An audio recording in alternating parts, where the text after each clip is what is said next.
Hi team We Run, Coach Alexa here, coach for Reading, South Oxfordshire and online.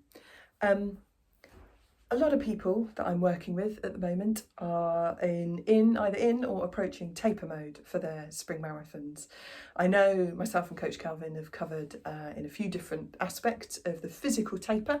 So, you know, how you kind of drop back that training at the right time. So you're kind of in top physical condition, fully adapted to your training, fully recovered from your training when you go into a race. But I thought today I'd talk about the mental aspect of a taper.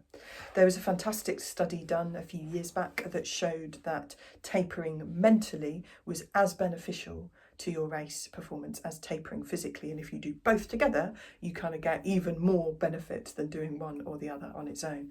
So what does a mental taper look like? It's a little bit easier said than done in real life, I have to say. So this was done in a sort of controlled, sort of study environment.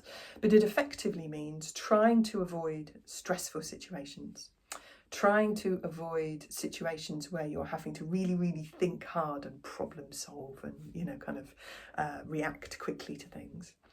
And upping the amount of relaxed downtime that you have. So upping the amount of kind of physically inactive, mentally calming rest time, chilled out activities, upping the amount of sleep that you get also helps.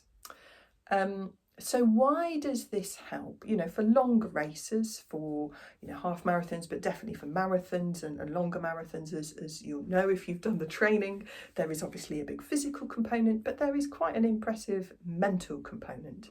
You know, if your brain's kind of in the game, the body can actually be, feeling quite tired or not feeling so great. But if the brain is feeling good, it's quite easy, in inverted commas, it's easier to keep going. So having your brain tapered and relaxed enables it to be more positive, be more energized going into that race. So it's less likely to get negative with you. It's less likely to start telling you negative stories, asking you to slow down, trying to persuade you to walk or stop or whatever. It's more likely to be able to be positive, to be kind of supportive towards yourself, to encourage you to keep going. And, particularly towards the end of longer races, that can be really, really useful. It can make the whole experience feel a lot more fun and enjoyable, which of course is brilliant. But it can also have a positive effect on performance. When your brain is able to stay in the game and motivate you and keep in a positive space, towards the end of a race, you will be able to maintain pace, maybe able to push on, but with pace, you'll be able to unlock more of your physical potential if your brain is in a good space. And the mental taper is one way that you can really help prepare for that. So, that might be planning relaxing activities. It might be cutting back on your social life so you don't have too many evenings out and, kind of full on situations. It might be, if possible, taking a couple of days off or afternoons off work.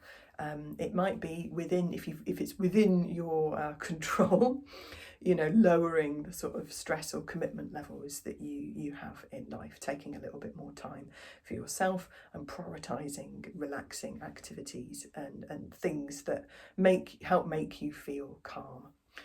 So maybe have a little bit of a think about what that means for you and how you can fit them into your taper, because it will help your recovery, your adaptation, but it will very much help your performance on race day and most importantly, how much you enjoy the race.